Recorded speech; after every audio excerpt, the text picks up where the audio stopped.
Hello दोस्तों, मैं हूं अमरदीप सिंह। आप सभी का स्वागत करता हूं अपने यूट्यूब चैनल सीजीपीएससी नॉलेज में। दोस्तों, पिछले कुछ दिनों से जो है मैं वीडियो नहीं डाल पा रहा था। उसका कारण जो है मैंने पिछले वीडियो में बताया भी था। तो आज हम जो है जलालुद्दीन खिलजी से हमने पार्ट छोड़ा था, आज से हम इंडियन हिस्ट्री में उसी पार्ट को कंटिन्यू करेंगे। और आज हम देखेंगे अलाउद्दीन खिलजी का शासन किस प्रकार से रहा। अलाउद्दीन खिलजी ने सत्ता पाने के बाद कैसे कैसे भारत में कहां कहां आक्रमण किए, किन किन क्षेत्रों को जीता, ये सब पार्ट हम आज के वीडियो में कवर करेंगे। ये पार्ट जो है आपके पेपर की दृष्टि से बहुत ज्यादा इंपॉर्टेंट पार्ट होता है, तो इसको अच्छे से नोट कीजिएगा जो भी मैं बताऊंगा। और अगर आपको वीडियो अच्छा लगे तो वीडियो को जरूर लाइक कीजिएगा। इसके अलावा क्योंकि बीच में काफी दिन वीडियो नहीं आ पाया, इसलिए जो है आने वाले 1 से 2 दिन बाद हम चालू करेंगे दिन में 2 वीडियो, ताकि जो पिछला पार्ट हमारा छूट गया है, जो इतने दिन से वीडियो नहीं आ पा रहा था, वो भी कवर हो। तो साथ ही साथ बीच में एक दिन जो करंट वाला पार्ट है तो उसको भी मैं उसमें कंप्लीट करवा दूंगा। ठीक है, तो चलिए चालू करते हैं हम आज का पार्ट और देखते हैं अलाउद्दीन खिलजी के बारे में। ठीक है, तो देखिए, जो पिछले बार हमने देखा था, जलालुद्दीन खिलजी की हत्या करवा के अलाउद्दीन खिलजी जो है वो शासक बना था। देखिए, जब जलालुद्दीन खिलजी का शासन था तो जलालुद्दीन खिलजी के जो समय पूर्ण रूप से जो है राज्य में उनका नियंत्रण ना होने के कारण भारत के जो राजपूत वाले क्षेत्र थे, यानी राजस्थान और गुजरात के आसपास क्षेत्र, यानी जो हिंदू शासकों के क्षेत्र थे, उन्होंने अपनी स्वतंत्र सत्ता स्थापित कर ली थी। ठीक है, तो जब जलालुद्दीन खिलजी की हत्या करके जब शासक बना, तो अलाउद्दीन खिलजी का मुख्य उद्देश्य जो भारत में अपने आप के साम्राज्य का विस्तार करना और ऐसे राज्य जो पहले खिलजियों के अंतर्गत आते थे लेकिन बाद में वो धीरे धीरे स्वतंत्र सत्ता स्थापित कर लिए थे, उनको फिर से हासिल करना था। इसलिए जो है अलाउद्दीन खिलजी ने आते ही अपने साम्राज्य विस्तार की नीति अपनाई, जिसके तहत उसने भारत के विभिन्न क्षेत्रों में आक्रमण किए। तो अलाउद्दीन खिलजी जो है 1296 से 1316 ईस्वी तक जो है वो भारत का शासक बना, यानी खिलजी साम्राज्य का शासक बना। तो सबसे पहले उसने क्या किया, ऐसे क्षेत्र देखे जैसे ये पाकिस्तान का सिंध और मुल्तान क्षेत्र, ये सब क्षेत्र जो था उसके हाथ, जलालुद्दीन खिलजी जब शासक बना था तो उसके हाथ से निकल रहा था। केवल सिंध और मुल्तान के क्षेत्र ऐसे थे जिसमें जलालुद्दीन खिलजी का शासन था, जबकि राजपूत वाले जो क्षेत्र थे, यानी जो हमारे राजस्थान के आसपास के क्षेत्र थे, वहां पर शासन वापस हिंदू शासकों का हो गया था। तो जलालुद्दीन खिलजी की जैसे ही हत्या अलाउद्दीन खिलजी ने की, तो उसने सबसे पहले आक्रमण कहां किया, सिंध और मुल्तान पर। ठीक है, सिंध और मुल्तान विजय 1296, यानी वो शासक बनते ही सबसे पहले सिंध और मुल्तान पर आक्रमण किया। इस आक्रमण को उसका प्रमुख उद्देश्य ये था क्योंकि मुल्तान का जो क्षेत्र था वहां पर जलालुद्दीन खिलजी के 2 बेटे थे, उनका शासन था। वो 2 बेटे का नाम था अरकली खां और रुकनुद्दीन इब्राहिम। ठीक है, अरकली खां और रुकनुद्दीन इब्राहिम ये जलालुद्दीन खिलजी के 2 बेटे थे, जिनका शासन मुल्तान में था। क्योंकि जो जलालुद्दीन खिलजी रहता तो उसको महत्वपूर्ण अपना महल जो बनवा के रखा था उसने, वो मुल्तान में बना के रखा था। इसलिए अलाउद्दीन खिलजी जैसे ही शासक बना, उसने सबसे पहले मुल्तान के जो महल था उसको खाली कराने का सोचा और मुल्तान में जो जलालुद्दीन खिलजी के 2 बेटे अरकली खां और रुकनुद्दीन इब्राहिम थे, उनकी हत्या करवाने की सोची। इसलिए उसने अपने 2 सेनापति, जिसका नाम था जफर खां और उलुग खां, आपको याद रखना है, जफर खां और उलुग खां के नेतृत्व में अपनी सेना यहाँ पर भेजी और वो सेना ने 1296 में कहा आक्रमण किया, मुल्तान पर आक्रमण किया। और जलालुद्दीन खिलजी के जो 2 बेटे थे अरकली खां और रुकनुद्दीन इब्राहिम, इनको पकड़ के वो दोनों जो सेनापति है वो अलाउद्दीन खिलजी के पास लाए और अलाउद्दीन खिलजी ने उनकी हत्या कर दी। ठीक है, तो यहाँ पर 1296 में मुल्तान के क्षेत्र को जीतने के पश्चात उसके बाजू में ही सिंध का क्षेत्र था, जिसमें अलाउद्दीन खिलजी ने यही 2 सेनापति जफर खां और उलुग खां ने सिंध के क्षेत्र में भी आक्रमण किया और सिंध के क्षेत्र को भी जीत लिया। अलाउद्दीन खिलजी ने उलुग खां से खुश होकर ये जो सिंध का प्रांत था उसका प्रमुख जो है उलुग खां को ही बना दिया। ठीक है, आपको याद रखना है 1296 में सबसे पहले मुल्तान और सिंध में आक्रमण किया गया था। सबसे पहले आक्रमण किया था अलाउद्दीन खिलजी के 2 सेनापति जफर खां और उलुग खां ने। यहाँ पर आक्रमण करके उसने जलालुद्दीन खिलजी के बेटे की हत्या करवाई और इस क्षेत्र को जीता और सिंध का जो प्रमुख किसको, या सिंध प्रांत का प्रमुख किसको बना दिया, उलुग खां को बना दिया। ठीक है। अलाउद्दीन खिलजी ने जितने भी यहाँ पर युद्ध लड़े या लड़वाए, जितने भी उनका क्रम पूछा जाता है तो आपको इस सन वाइज याद करना पड़ेगा, ठीक है। अगला आक्रमण देखते हैं, वो है गुजरात विजय जो है 1297 में, ठीक है। तो देखिए यहाँ पर जो गुजरात का क्षेत्र है, गुजरात का क्षेत्र एक प्रकार से यहाँ पर खेती बहुत अच्छी होती थी, उर्वरा शक्ति इस भूमि की काफी अच्छी थी, क्योंकि यहाँ पर देखिए यहाँ ये समुद्र से सटा हुआ क्षेत्र था, तो जिसके कारण ये क्षेत्र जो है व्यापार की दृष्टि से काफी अनुकूल था। और यहाँ पर गुजरात में सोलंकी जो वंश होता है उनका शासन था, तो जो सोलंकी वंश होते थे वो क्या करते थे, यहाँ से सामान जो है उनका आयात निर्यात काफी अच्छा होता था, क्योंकि ये समुद्र के क्षेत्र में आता था। तो अलाउद्दीन खिलजी भी अपने राजस्व का राजस्व ज्यादा अर्जित करने के लिए उसने क्या किया था, गुजरात को क्षेत्र को जीतने का प्रयास किया। गुजरात को क्षेत्र जीतने का उनका महत्वपूर्ण कारण यही था ताकि वो बाहरी जो विदेश हैं या बाहरी देश है उनसे अपना संबंध स्थापित कर सके। इसे अलाउद्दीन खिलजी ने यहाँ पर एक रणनीति बनाई, जिसके तहत उसने गुजरात के आसपास के क्षेत्रों में दो तरफ से आक्रमण कराए। जैसे कि मैंने पहले बताया, यहाँ पर सिंध के क्षेत्र किसको दे दिया था, उसने उलुग खां को दे दिया था। तो सिंध की तरफ से यहाँ पर उलुग खां गुजरात में आक्रमण करने आया, और दूसरी तरफ से जो है यहाँ पर नसरत खां जो था वो राजस्थान की तरफ से गुजरात में आक्रमण करने आया। यानी उसने गुजरात को अलाउद्दीन खिलजी ने रणनीति पूर्वक दो तरफ से घिरवा दिया, ताकि गुजरात के जो शासक है, इस समय गुजरात में सोलंकी वंश का शासन चल रहा था, जिसके प्रमुख जिसमें राजा जो थे उनका नाम था कर्ण राजा, ठीक है। राजा का नाम था कर्ण। तो यहाँ पर कर्ण राजा पर उसने आक्रमण कराया। ये सिंध की तरफ से उलुग खां है और इधर जो राजस्थान की तरफ से नसरत खां ने आक्रमण किया। इस समय जो है सोलंकी वंश की राजधानी अनहिलवाड़ थी, आपको याद रखने पेपर में आता है अनहिलवाड़ थी।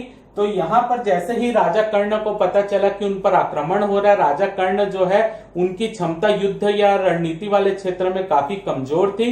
वो यहाँ पर उनके आक्रमण से डर कर क्या किया, अपने बेटी के साथ यहाँ पर देवगिरी आ गए, ठीक है। देवगिरी आ गए ताकि वो आक्रमण से बच सके और देवगिरी के राजा की शरण में आ गए। लेकिन अब वो केवल अपनी जान बचाकर यहाँ पे भाग के आ सकते थे, लेकिन अपना राजस्व या जो भी उनके आय थी, जितना उनका खजाना था वो लेके तो नहीं आ सकते थे। तो उनका खजाना जितना भी यहाँ पर था, उसने अलाउद्दीन खिलजी के जो दो सेनापति थे उलुग खां और नसरत खां, उसने सारे सोने यहाँ पर जितने भी यहाँ पर खजाना था, उनका आय थी, आय के साधन थे, पैसे थे, सब सिक्के थे, सबको यहाँ पर लूट लिया। केवल यहाँ का राजा जो है वो अपनी जान बचाकर देवगिरी आ गया। यहीं पर अलाउद्दीन खिलजी यहाँ भी नहीं रुका, उसने यहीं से आक्रमण कहाँ किया, यहाँ पर इस गुजरात में ही जो है सोमनाथ मंदिर था, उसने सौराष्ट्र के क्षेत्र में सोमनाथ मंदिर पर आक्रमण किया। वहां पर अभी शिव जी की मूर्ति लगी हुई थी, वो मूर्ति को निकालकर ये जो उलुग खां और नसरत खां है वो कहां पर ले आए, अलाउद्दीन खिलजी के पास दिल्ली में ले आए, जहां पर उस मूर्ति को भी कुचलवाया गया था, ठीक है। तो सोमनाथ मंदिर पर आक्रमण भी अलाउद्दीन खिलजी के समय हुआ था, ठीक है। इसके अलावा जो है इस युद्ध में जब यहाँ पर सोमनाथ मंदिर के आसपास और गुजरात के क्षेत्र यानी खंबात की खाड़ी वाले के क्षेत्र में जब आक्रमण हो रहा था, तो यहीं पर उनको एक व्यक्ति मिलता है जिसका नाम था मलिक काफूर, ठीक है। मलिक काफूर जो है यही आक्रमण के समय अलाउद्दीन खिलजी के पास गुलाम बनाया जाता है ये व्यक्ति मलिक काफूर, और यही गुलाम आगे चलकर अलाउद्दीन खिलजी को दक्षिण भारत में विजय करने में बहुत बड़ा योगदान देता है। तो जैसे कि मूवी आपने देखी होगी पद्मावत, तो उसमें जो है मलिक काफूर को अलग दिखाया गया है, यानी उसको जलालुद्दीन खिलजी के द्वारा दिया गया था, मलिक काफूर को ऐसा दिखाया गया, लेकिन वो गलत है। यहाँ पर सौराष्ट्र विजय यानी गुजरात के आसपास के क्षेत्रों को जब जीता जाता है तब वहां पर उनको ये मलिक काफूर मिलता है, ठीक है, गुजरात विजय के दौरान। तो ये काफी इंपॉर्टेंट पॉइंट है, जो कि दक्षिण भारत में का सेनापति भी रहता है अलाउद्दीन खिलजी का, ठीक है। तो यहाँ पर मुख्य रूप से गुजरात विजय यही है। अगला हम देखते हैं जैसलमेर आक्रमण 1299, ठीक है। 1299 में जो है जैसलमेर के आसपास के क्षेत्रों में अलाउद्दीन खिलजी आक्रमण करता है। इसके आक्रमण का प्रमुख उद्देश्य रहता है, देखिए दिल्ली ये है, गुजरात ये है, तो बीच में जो है राजस्थान के राजपूत क्षेत्र पड़ते हैं। तो अगर वो दिल्ली और यानी अगर उसको अपने विदेशों से अच्छे संबंध बनाने, अपने सामानों को बाहर भेजना है और बाहर के सामानों को अपने क्षेत्र में लाना है, तो ये तभी आसानी से हो सकता है इसका परिवहन जब ये गुजरात और दिल्ली के बीच के जो क्षेत्र हैं, राजपूत क्षेत्र, ये उनके हाथ में हो, यानी वो जीते हुए हो, तभी सामान की आवाजाही अच्छे से हो सकती थी, शासन अच्छे से हो सकता था। इसी के लिए अलाउद्दीन खिलजी ने इन राजपूत क्षेत्रों में आक्रमण करने की नीति अपनाई और इसके तहत उसने आक्रमण किया सबसे पहले जैसलमेर में 1299 में।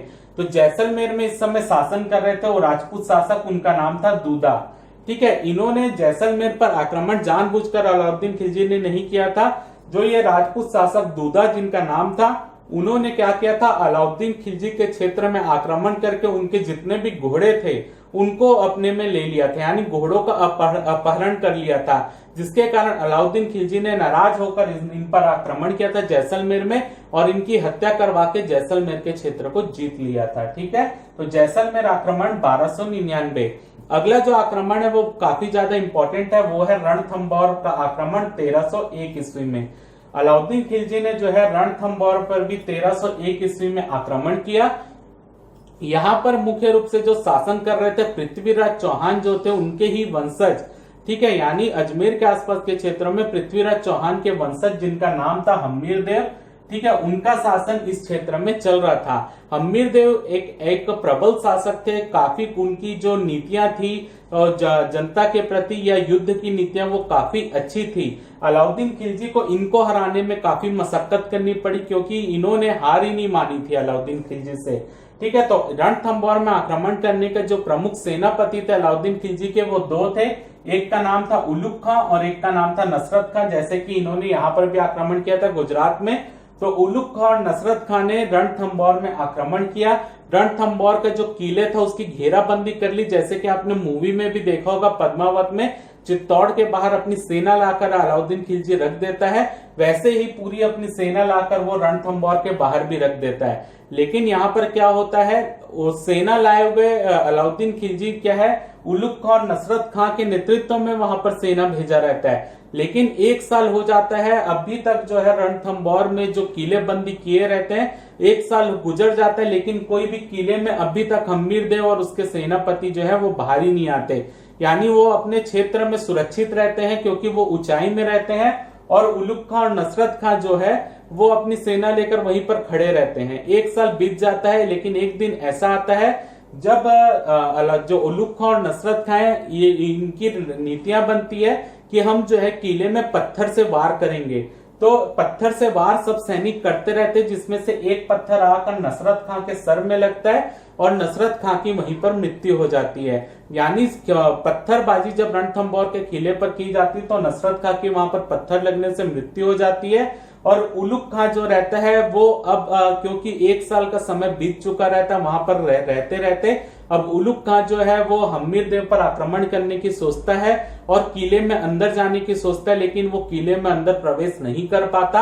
आखिर उलुग खां हार मान लेता है और यह सूचना अलाउद्दीन खिलजी को भेज दी जाती है कि हम जो है रणथंबोर के किले पर आक्रमण नहीं कर पा रहे हैं। तो अलाउद्दीन खिलजी स्वयं वहां पर आता है और आक्रमण करने के लिए वहां पर सोचता है रणथंबोर के किले पर, लेकिन अलाउद्दीन खिलजी भी रणथंबोर के किले के अंदर प्रवेश नहीं कर पाता है। तो अलाउद्दीन खिलजी अपनी कूटनीति जो नीति रहती है उसकी वो चालाक रहता है, तो अपनी एक नीति बनाता है और वो क्या करता है, हम्मीर देव का जो यहाँ पर मंत्री रहता है जिसका नाम रहता है रणमल, इसको पैसे का झांसा देकर इसको अपने पक्ष में कर लेता है अलाउद्दीन खिलजी और महल में घुसने के जितने खुफिया रास्ते रहते हैं वो सबका जानकारी प्राप्त कर लेता है रणमल से और अलाउद्दीन खिलजी फाइनली जो है वो रणथंबोर के किले में प्रवेश करता है और यहाँ पर हम्मीर देव की युद्ध करते हुए मृत्यु हो जाती है और उनकी जितनी भी वहां पर महिलाएं रहती है वो सभी जौहर कर लेती हैं। जैसे कि आपने मूवी में देखा होगा पद्मावत में सभी महिलाएं जो रहती है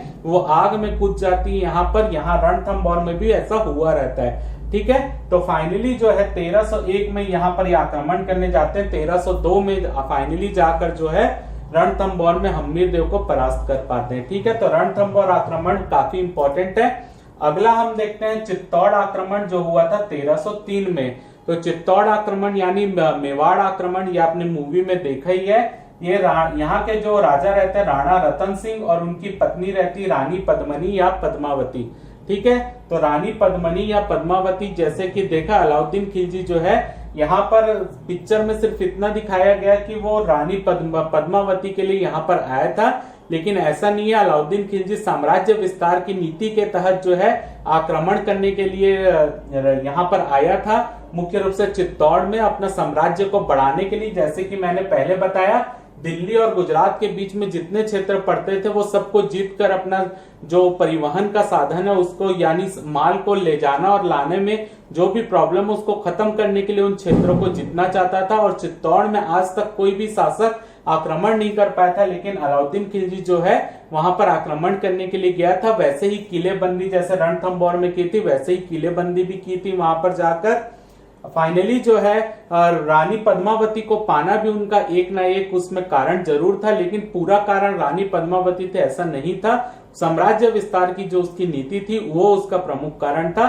लेकिन बाद में जब सूचना मिलती रानी पद्मावती की खूबसूरती के बारे में तो वो उससे भी प्रभावित होते हैं और युद्ध के कारण में ये भी एक कारण जुड़ जाता है। ठीक है, तो फाइनली इसमें राणा रतन सिंह जो है वो पराजित होते हैं और यहाँ पर भी जितनी भी महिलाएं रहती है वो भी जौहर कर लेती है, जिसमें रानी पद्मावती भी शामिल रहती है।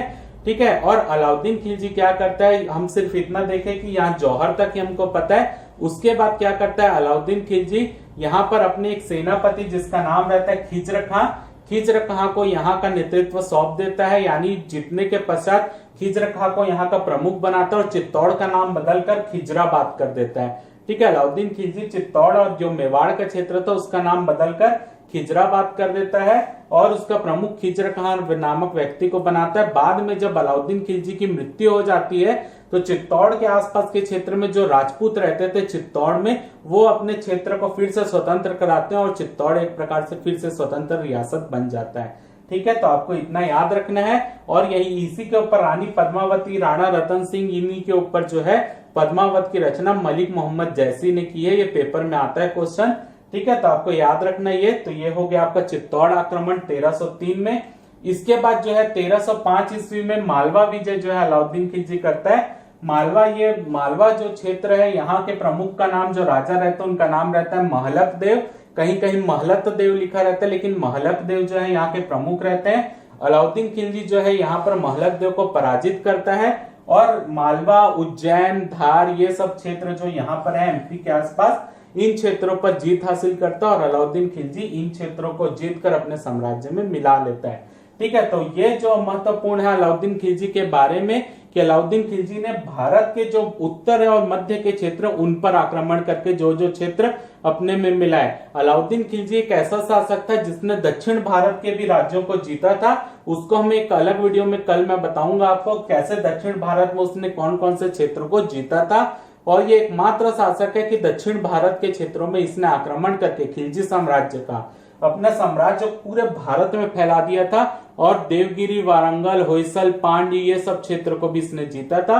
वो वाले विजय को हम अगले पार्ट में देखेंगे। इसके अलावा हम अलाउद्दीन खिलजी का आज के वीडियो में देखते हैं। अलाउद्दीन खिलजी जैसे ही शासक बनता है वो मुख्य रूप से 4 एक अध्यादेश जारी करता है। ठीक है, अध्यादेश यानी कुछ चीजों को ये प्रतिबंध लगवा देता है। वो क्या क्या चीजें थी उसको हम देख लेते हैं। सबसे पहले इसने क्या किया, दान, उपहार व पेंशन में दी गई भूमि वापस ले ली। यानी जो जलालुद्दीन खिलजी के समय या उसके पहले के शासक जो गुलाम वंश के शासक थे उनके द्वारा जो भी तुर्क अमीरों को जमीन दी जाती थी, ठीक है, जितनी भी जमीनें दान, उपहार या जो पेंशन भी दी जाती थी लोगों को, वो सबको बंद करवा दिया। ठीक है, तो ये पेपर में आया हुआ क्वेश्चन है। अध्यादेश किसने जारी किए थे, तो अलाउद्दीन खिलजी ने जारी किए थे। दूसरा अध्यादेश क्या था, गुप्तचर विभाग को इसने पुनर्गठन किया, काफी सुदृढ़ बना दिए, हर क्षेत्र में गुप्तचरों की नियुक्ति कर दी ताकि अलाउद्दीन खिलजी में जो भी आक्रमण उसके पहले ये सचेत हो जाए। गुप्तचरों को याद रखेगा मुनिहिस कहा जाता था, सभी गुप्तचरों को मुनिहिस कहा जाता था और जो इनका प्रमुख होता था गुप्तचर विभाग का उसको कहा जाता था वरीद। ठीक है, तो याद रखना है गुप्तचर विभाग के प्रमुख को मुनिहिस और उसके जो प्रमुख होते थे उसको वरीद कहा जाता था। तीसरा अध्यादेश इसने जारी किया, मादक द्रव्य और मदिरा पान में पूर्ण रूप से प्रतिबंध लगवा दिया। ठीक है, मादक द्रव्य और जो मदिरा पान करते थे उसमें पूर्ण रूप से प्रतिबंध लगवा दिया। चौथा था अमीरों व सरदारों के मध्य सामाजिक मेलजोल पर प्रतिबंध, यानी जो तुर्क अमीर होते थे और जो प्रमुख लोग होते थे साम्राज्य में उनको आपस में मिलने या वैवाहिक संबंध स्थापित करने पर रोक लगवा दी गई। ऐसा इसलिए किया गया क्योंकि ये तुर्क अमीर, जैसे कि हमने गुलाम वंश में भी पढ़ा था, राजा बनाने में सबसे महत्वपूर्ण भूमिका निभाते थे। तो इनके मेल जोल को इसलिए कम किया ताकि अलाउद्दीन खिलजी पर कोई आक्रमण ना कर सके रणनीति बनाकर। इसी के लिए इन पर इनके मेल जोल पर प्रतिबंध लगवा दिया। तो ये 4 अध्यादेश जो अलाउद्दीन खिलजी के वो सबसे महत्वपूर्ण है। इसके अलावा अलाउद्दीन खिलजी ने राजत्व का सिद्धांत दिया था। क्यों दिया था? जैसे कि हमने बलबन के काल में भी पढ़ा था, उसने राजत्व का सिद्धांत दिया था क्योंकि बलबन जो है वो राजाओं की मृत्यु करके राजा बना था। इसी के लिए वो उसने अपने आप को ईश्वर से अपना संबंध स्थापित कर दिया था कि अल्लाह जो है वो उनको यहाँ पर भेजे, हम उनकी संतान है या उनकी परछाई है, ताकि लोग जो अभी तक उनसे अभी तक भय खा रहे थे या उनसे नफरत कर रहे थे, वो उनको नफरत ना करके ईश्वर की परछाई के रूप में देखे कि ईश्वर या अल्लाह ही उनको भेजे हैं इन पर आक्रमण करके राजा बनने के लिए, ताकि लोग उनके प्रति आस्था रखें। इसलिए यही रणनीति अलाउद्दीन खिलजी ने भी अपनाई थी, क्योंकि जलालुद्दीन खिलजी जो था उसकी हत्या करके अलाउद्दीन खिलजी शासक बना था। जलालुद्दीन खिलजी जनता के बीच काफी लोकप्रिय था, जनता के प्रति दयालु था, और उनकी हत्या करके अलाउद्दीन खिलजी यहाँ पर शासक बना था, तो लोग उसके प्रति अलाउद्दीन खिलजी के प्रति आस्था रखें। इसी के अलाउद्दीन खिलजी ने भी राजत्व का सिद्धांत दिया था और अपने आप को ईश्वर की परछाई कहा था। ठीक है, तो याद रखेगा सबसे पहला जो राजत्व का सिद्धांत दिया था वो बलबन ने दिया था, और उसके बाद अलाउद्दीन खिलजी ने भी राजत्व का सिद्धांत किया। तो आज की वीडियो में हम इतना कवर किए। अगले वीडियो में हम आएंगे तो अलाउद्दीन खिलजी की प्रशासनिक व्यवस्था के बारे में देखेंगे, उनकी दक्षिण भारत में विजय के बारे में देखेंगे, और अलाउद्दीन खिलजी ने क्या क्या सैनिकों के लिए काम किया ये अगले वीडियो में हम देखेंगे। तो आप इसके स्क्रीनशॉट ले लीजिए।